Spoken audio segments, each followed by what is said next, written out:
Phone आते हैं हमारे बच्चे बंद है, हमारे बच्चों ने कुछ नहीं किया, फोन किया इधर आ जा तो आगे। इनको बचाने, इनको छुड़वाने वाला कौन है? कौन? बदकिस्मती से मैं अपने गवर्नमेंट से क्या बोलूँ, ये बड़ा वीक, इतने वीक मैंने किसी गवर्नमेंट को नहीं देखा। लॉ एंड ऑर्डर है, पुलिसिंग है, वो किसके जिम्मे है? कम से कम असेंबली में इसका जवाब मिलना चाहिए हमें कि अकाउंटेबिलिटी कैसे लैप्स कैसे हो गई। दैनिक सवेरे देख रहे हैं आप। उमर मलिक के साथ हमारे साथ जुड़ चुके हैं ऑनरेबल एमएलए शोपियान शबीर अहमद कुली साहब, जो कि यानी कि आज ही ये घर पहुंचे हैं, क्योंकि जो पहलगाम में एक अटैक में जिसमें तकरीबन 27 के करीब जो पर्यटक हैं जिन्होंने अपनी जान गंवा दी, और उसके बाद जो है जो यूटी लेवल पे जो है यानी कि कानून साज असेंबली में एक इजलास बुलाया गया था उनके ऊपर, ताकि उनको श्रद्धांजलि दे सके। तो आपसे जाने की कोशिश करेंगे, हालांकि इसमें जो सेशन भी बुलाया गया है, लेकिन कहीं ना कहीं इसकी वजह से काफ़ी ज़्यादा इम्पेक्ट हमारे यहाँ के टूरिज्म पे पड़ सकता है। नहीं, हम आज ही आए हैं। आपको पता है कि 28 तारीख को गवर्नर साहब ने और चीफ मिनिस्टर ने एक मुश्तरका इजलास बुलाया था वहाँ असेंबली का, तो उसमें यही था। एक तो श्रद्धांजलि उनको पेश की हमने कि अनफॉर्चुनेट एक्ट था, ये कश्मीर को टूरिज़्म को डिरेल करने के लिए किया गया, और उसमें हमने ये चीज़ें वाज़ेह कर दी कि इससे जहाँ तक हम टूरिज़्म की बात करेंगे इससे असर पड़ना नहीं चाहिए। तो मेरे ख्याल में उसके लिए कोशिश हो रही है कि नहीं, टूरिज़्म को ऐसे ही बहाल किया जाए जिस तरह पहले हुआ करता था। हिसाब कि मेरे ख्याल में टूरिस्ट पिछले साल से भी इंशाल्लाह ज़्यादा आएंगे। लेकिन बात ये यहाँ तक नहीं है। जो इन्होंने जो ऑर्डर निकाला है उसमें मैं अपील किया है, तो ये एक और ये साजिश है ना। देखिए ना, जो टूरिस्ट रिजॉर्ट उसने बंद किए हैं, ये हम पूरी तरह इनको रिजेक्ट करते, कंडेम करते हैं, क्योंकि इनको ये हक नहीं पहुंचता कि शोपियान जो कश्मीर की जो टूरिज़्म इंडस्ट्री है उसको इस तरह बंद करें। पहले ही हमें दबाव था कि टूरिज़्म का कि अब पहलगाम का अटैक के बाद थोड़ा कमी आ जाएगी, लेकिन जब उन्हें देखा कि नहीं, लोगों ने आना शुरू फिर कर दिया, उसका असर ज़्यादा नहीं पड़ा, तो फिर अब उन्हें टूरिज़्म की जो कुछ सोनमर्ग है, दूध पथरी है, ऐसे ऐसे कुछ इलाके, हर्बल को भी बंद कर, हर्बल को, तो ये किस तरह बंद करते हैं कि कश्मीर की इकॉनमी को किस तरह बंद करने की कोशिश कर रहे हैं। वो एक किस्म का ये जो डिलिबरेटली करना चाहते हैं। नहीं तो हर्बल की बात कैसे आ गई, सोनमर्ग की बात कैसे आ गई, और अहम जो आप ये कह रहे हैं ना, हमने खुला रखा, कहाँ रखा खुला? पहलगाम और गुलमर्ग टूरिज़्म नहीं है, यहाँ दूध पथरी टूरिज़्म है, या सोनमर्ग टूरिज़्म है, या हर्बल टूरिज़्म है, या कोकरनाग टूरिज़्म है, या सबको टूरिज़्म है। लेकिन उन्हें कुछ इलाके खुद के लिए रखे, अच्छा गुरेज रखा नहीं, वो वहाँ से जो वादियाँ हैं, जो सबसे ज़्यादा गुरेज की जो वहाँ से जो अब टूरिज़्म का बहुत बड़ा मतलब उसका डेवलपमेंट होने वाला, वो भी बंद कर दी। पता नहीं। और मैं बदकिस्मती से मैं अपने गवर्नमेंट से क्या बोलूँ कि ये बड़ा वीक, इतने वीक मैंने किसी गवर्नमेंट को नहीं देखा। असेंबली में भी जब हमने इनके श्रद्धांजलि तो ठीक की, तो हमारे लोगों ने भी कुर्बानी दी, कश्मीर के लोगों ने भी कुर्बानियाँ दी, वहाँ कश्मीरी एक भी इस बाकी लोग जो थे, जो 1 घंटे तक वहाँ कुछ नहीं हो, 1 घंटे तक, तब तक गवर्नमेंट चुपचाप थी, 1 घंटे तक वहाँ कोई नहीं जाया ऊपर। यहाँ तो मैं कह रहा हूँ, अगर यहाँ एक फायर होता है शोपियान में, यहाँ अगर फायर होगा तो 4 किलोमीटर दूर नजर पड़ती है कि हो कहीं फायर हो गया। अगर वहाँ फायर हो गया, इतने फायर हो गए, तो क्या 1 घंटे में किसी को ये नहीं पता चला कि वहाँ कोई फायर होगा? कोई नहीं गया 1 घंटे तक। जब लोग यहाँ से ऊपर चले गए, फिर वहाँ से गोड वालों ने उनको पीछे से अपने मतलब कश्मीरी लोगों ने वहाँ से उठाया, बचा हुआ। 1 घंटे के बाद इनको पता चला कुछ, तो ये साजिश है, बड़ी साजिश है।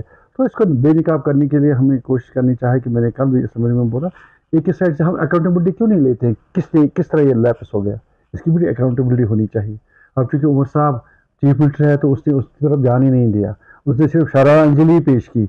बाकी जो उसके बाद आफ्टर शॉक जो है, किसकी रिस्पॉन्सिबिलिटी हम करेंगे, इसके बारे में मैंने वहाँ भी कहा था कि जब तक देखो लॉ एंड ऑर्डर है, पुलिसिंग है, वो किसके जिम्मे है? वो तो दिल्ली वाले के जिम्मे। जी बिल्कुल, वही तो बात है, क्योंकि सेंटर के पास सब कुछ। तो हम किसको एज एमएलए हम किससे अकाउंटेबिलिटी मांगे? किससे बात है? आपने देखो, आपने डिलिबरेट किया, आपके पास कौन सी एजेंसी? आप तो अब हर वक्त ये देते हैं, एडवाइजरी देते हैं, यहाँ मत जाओ। वो जब हमें एडवाइजरी रोज मिलते हैं कि इस साइड से मत जाओ, इस साइड से, क्या उनके पास एडवाइजरी ये नहीं थी? और एडवाइजरी पहले भी हुआ करती थी, और पुलिस और आर्मी तो हर जगह रहती है, हर जगह टूरिस्ट स्पॉट पे रहती है। लेकिन ये डिलिबरेट अटैम्प्ट था ये कश्मीर को नुकसान पहुंचाने के लिए। अब उसमें हम अपनी वक्त की गवर्नमेंट से भी पूछते हैं कि उसने इस बारे में क्या सोचा, इस बारे में क्या उसने इकदाम किए कि इस तरह के कल को एक जगह ऐसा भी हादसा हो सकता है, फिर तो कश्मीर को बंद ही करना पड़ेगा। ये जो अनासिर है, जो साजिशें हैं, ये तो पूरी पूरी हम इसको ये रद्द नहीं करेंगे कि इसको क्यों ये वहाँ फौज नहीं थी, क्यों वहाँ पुलिस थी। जहाँ 3,000 का मजमा होगा, इतने ऊपर जो जहाँ जंगलात हैं उन 10 किलोमीटर दूर है, तो वहाँ तो पुलिस और फौज का जरूरी होना चाहिए।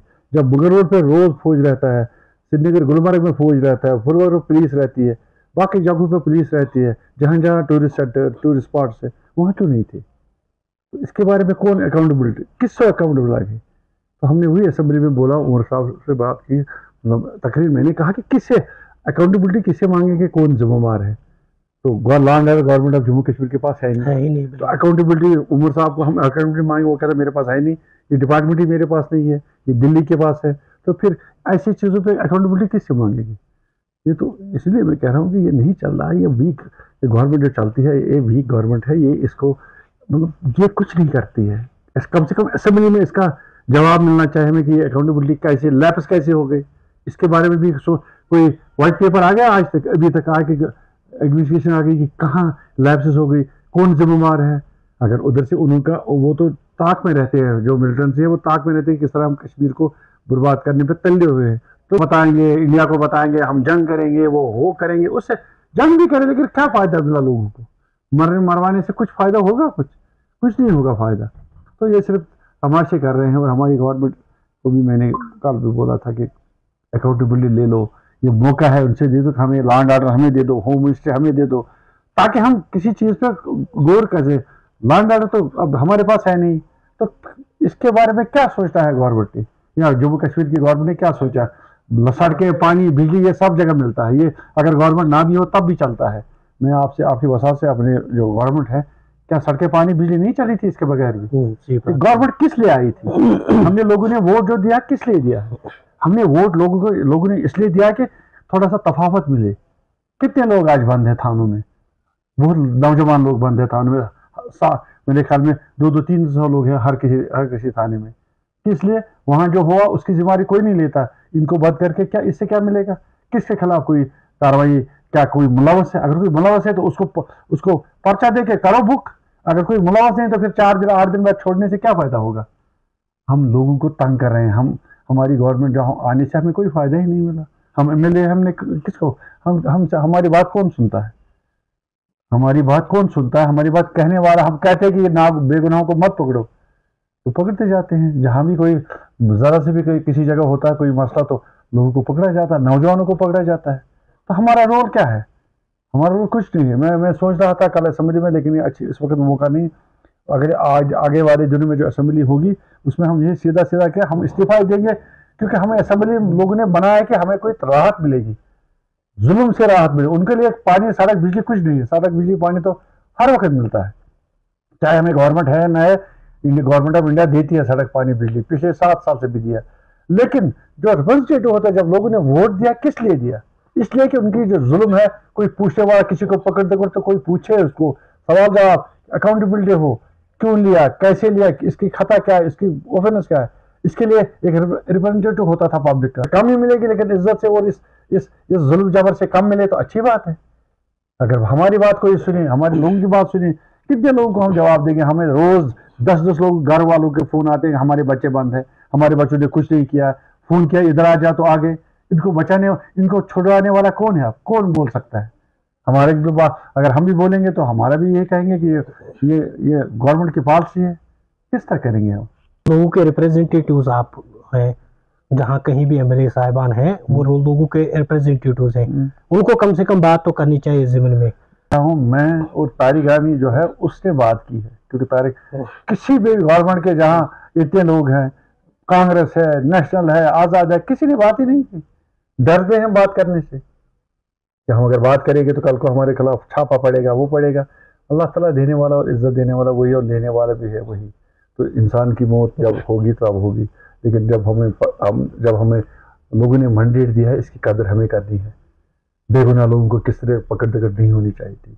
हाँ, जो मुलवस है उसको ले जाओ, हम किसी मुलवस बंदे के खिलाफ तो आपको बात नहीं करेंगे, लेकिन जो बेगुनाह है उनको छोड़ो। जो 10 साल 15 साल पहले की कोई भी थोड़ा सा जुर्म होता है, आज उसको पकड़ते हैं, उसको कोर्ट ने भी छोड़ दिया, बेल भी की है, चालान भी हो गया। अब किस बात की आप उसकी सज़ा दे रहे हो? किस चीज़ की सज़ा मिलती है इन लोगों को? ये मुझे नहीं लगता है कि ये और चलेगा। तो अगर अगले वाली असेंबली जो होगी तो उसके बाद हम मैं खुद ही कर सकता हूँ कि मैं असेंबली में इस्तीफा देके उनको हाथ उनके मुंह पे दे रहा हूँ कि असेंबली में हम ये लोगों के गुनाह अपने कंधे पे लेने के लिए मैं तैयार नहीं हूँ। अल्लाह ताला से हमें जवाब देना है कि लोगों की गुनाह, इनकी आहें हमें लग जाएंगी। फिर तो दुनिया चलती रहती है, लेकिन जिस चीज़ के लिए हमने लोगों ने, ये याद रखे, लोगों ने हमें सिर्फ सड़क पानी बिजली के लिए नहीं चुना है। वो तो सड़क पानी बिजली चलता है। लोगों ने हमें इसलिए चुना, नौजवान ने हमें इसलिए वोट दिया कि वो पार्ट ऑफ इंडिया बनना चाहते हैं। मैंने असेंबली में बोला हम इंडियन हैं, हम पैट्रियाटिक है, आपके ज़्यादा है। जो कल परसों यहाँ सड़कों पे निकले, कोई शम्मा निकाल के, कोई वो शाम को वो जो उन्होंने जल से जुलूस किए, हर जगह निकले, बिलावल कॉल वॉलंटियरली निकले। उसका मतलब क्या है कि हम सब हिंदुस्तानी है। हिंदुस्तान, उनका दर्द, जो 24 आदमी मर गए, उनका दर्द हमारा दर्द है। हम उनके शाना बशाना है, हमारी हमदर्दियाँ उनके साथ है। जिस तरह वहाँ के घोड़े वालों ने, वहाँ के जो होटल वालों ने दिखाया, तो उसके बाद भी अगर हमारा जो यहाँ ये जो तांडव चलता है, कोई जिसको भी जी चाहे उठाते हैं, फिर बंद रखते हैं, फिर हमें ज़ार पार करना पड़ता है, फिर हमें उनसे ये पूछना पड़ता प्लीज़ इनको छोड़ दीजिए। तो ये कोई बात? फिर हम असेंबली मेंबरी क्या होती है? अब मेरी असेंबली मेंबरी इसलिए नहीं कि रोटी पानी बिजली सड़क और अपना घर बनाने के लिए असेंबली हमारे नहीं है। तो जो दूसरा असेंबली का सेशन होगा, आप देखिए, उस वक्त या तो हम असेंबली छोड़ देंगे या हमें अपना हक जो है वो मिलना चाहिए। आकर पर जानने की कोशिश करेंगे, क्योंकि पिछले कई दिनों से लगातार जो वीडियोस सोशल मीडिया पे गर्दिश कर रहे हैं, हमारे कुछ जो यहाँ के कुछ लोग बाहर बिजनेस करते हैं, चाहे वो शॉल वगैरह बेचते हैं, उनको मारा जाता है। हमारे बच्चों को बाहर मारा गया है, हालांकि बेरहमी से उनको मारा गया है। हमारी बच्चियां जो वहां पे पढ़ रही हैं, उनके साथ गलत व्यवहार किया गया, टांगे उनकी तोड़ दी गई है जाते हैं, लेकिन उनको वहां पे इस तरह अब्यूज करना, क्या ये ठीक रहता है? क्योंकि कहीं ना कहीं इसकी वजह से कुछ लोग, शरपसंद लोग जो हैं, बाधाएं डालनी चाहते हैं हमारे हुब्बुल वतनी में, या हमारे जो यूनिटी है हिंदू सिख और मुसलमान के बीच। कुछ आंसर होते हैं, कुछ अनसुकूबस एलिमेंट होते हैं हमारे समाज में भी। इसी तरह वहाँ भी समाज में, ये कोई देखिए 125 करोड़ लोग हैं, 10 बंदों ने, 15 बंदों ने, 20 बंदों ने ऐसी हरकतें की है। इसका मतलब ये नहीं कि हम सब लोगों को कटेरे में खड़ा करें। सही बात है। यहाँ भी कुछ ऐसे लोग हैं जो शरपसंद है। कुछ शरपसंद हर किसी जगह, हर किसी इलाके में शरपसंद लोग होते हैं। लेकिन मैं ये आपसे ये वसासत से आपको कहूँगा कि हिंदुस्तान में अब भी सेकुलरिज्म है। नहीं तो 140 करोड़ लोगों में अगर गुस्सा होता तो फिर 4 जगह 3 जगह एक बंदा या किसी को शरपसंद, जिस तरह आप कल के इसमें उत्तराखंड में किसी 2-3 साल वाली को किसी 4 बंदों ने शरपसंद ने थप्पड़ मार के उठाया, लेकिन उसी वक्त एफआईआर लग के पुलिस ने कार्रवाई की, जेल में रखा। तो ये हमारी पहचान है कि सेकुलरिज्म की। सियासत अलग अलग, लेकिन इंडिया का जो ताना बाना है, इंडिया के जो लोग हैं वो हमसे हमदर्दी रखते हैं, और हम एक दूसरे को, मतलब एक दूसरे का प्यार अभी भी है, रेस्पेक्ट भी है। तो कुछ शरपसंद होते हैं, इसको हमें ऐसे बड़े वारदात के पीछे शरपसंदी तो होती ही रहती है। तो इसलिए इन चीज़ों में हम ध्यान ज़्यादा नहीं देंगे। जब वहाँ इतना हुआ तो थोड़ा बहुत हमें भी तकलीफ तो पहुँचेगा, लेकिन वो भी अब पहले हुआ था, अब नहीं, अब आहिस्ता आहिस्ता। जी बिल्कुल, क्योंकि हाल ही में एक बस को सही सलामत यहाँ पे पहुँचाया गया, बहुत सारे स्टूडेंट्स उसमें थे। तो कहीं ना कहीं बाहर के लोग भी जो है कश्मीरी स्टूडेंट्स के साथ है। हालांकि जैसे आपने खुद कहा कि यहाँ पे भी कुछ शरपसंद लोग हैं, 100 में 10-12 ऐसे होते हैं जो चाहते हैं कि यहाँ ऐसे ही चलता रहे। और जिसने ये देखिए, जो ये करने वाले हैं, जो बाहर उस सार पार जो सरहद, वो नहीं चाहेंगे कि यहाँ तरक्की हो। उनके लिए हमारी तरक्की बहुत मायने नहीं रखती है। वो यही चाहती है कि क्यों यहाँ कश्मीर तरक्की कर रहा है, क्यों ना हम इसको इससे भी ज़्यादा हो सकता है, वो नहीं करने देंगे। आपको याद है 2-3 साल पहले पुलवामा में किया, अभी वो उसके जख्म हम नहीं भर पाएंगे। तो ऐसी हरकत की, और ऐसी हरकत क्योंकि जो लोगों को बोला गया आप मुसलमान है कि हिंदू है। यार टेररिज्म के जो टेररिस्ट है उनका न मजहब है, न कोई दीन है, न ईमान है। अगर मजहबी है, मुसलमान है, तो बेगुनाह को मारना इस्लाम में क्या जायज़ है? किसी भी मजहब में जायज़ नहीं है। हमारे मजहब में अगर वो मुसलमान की बात करो, मुसलमान को किसी बेगुनाह को मारना कोई पूरी इंसानियत को मारने के बराबर है। लेकिन वहां पे दिखा रहे थे ताकि ये दिखे कि हिंदू जो है वो मुसलमान से दूर है, कहीं ना कहीं कोशिश की जा रही है लड़वाने की हिंदू और इनको मुस्लिम। यही इनको एक तो यहाँ इतना करेंगे और दूसरा बाहर जो कश्मीर जम्मू के जो इंडिया में है दंगा फसाद हो जाए, मुसलमान हिंदू मुसलमान हो जाए, तो उनकी वही साजिश थी। लेकिन उसको हम मेरे ख्याल में कश्मीर के लोग और इंडियन के लोग इसको कामयाब होने नहीं देंगे। ये बड़े मैच्योर लोग हैं, डेमोक्रेसी यहाँ पूरी तरह है, इंडिया पूरा मतलब डेमोक्रेटिक वैल्यू उसको पता है और रखता है। तो चाहे सियासत कैसी भी हो, लेकिन जो इंसानी बुनियादों पे और अपने जो मुसलमान भाई हो या हिंदू भाई हो आपस में इकट्ठे बैठना उनके लिए वो जानते हैं इस तरह क्या करना चाहे, उनको पूरा पता है। चलो शुक्रिया। ये थे ऑनरेबल एमएलए शब्बीर अहमद कुली शोपियां से, जहाँ पे आप जानते होंगे कि बहुत सारे ऐसे वाक़ात बाहर रुनुमा हुए। हालांकि जैसे कश्मीर में कुछ शरपसंद लोग हैं, वैसे बाहर भी वो कुछ शरपसंद अनासिर हैं जो कोशिश करते हैं कि हिंदू और मुस्लिम में जो है दरारें डालने की कोशिश की जा रही है। लेकिन यहाँ पे सेकुलरिज्म है, यहाँ पे तो लोग जो है हर किसी मजहब को मानते हैं और हर किसी इंसान की तहफ़्फ़ुज़ जो है दूसरे इंसान को रखना ज़रूरी है।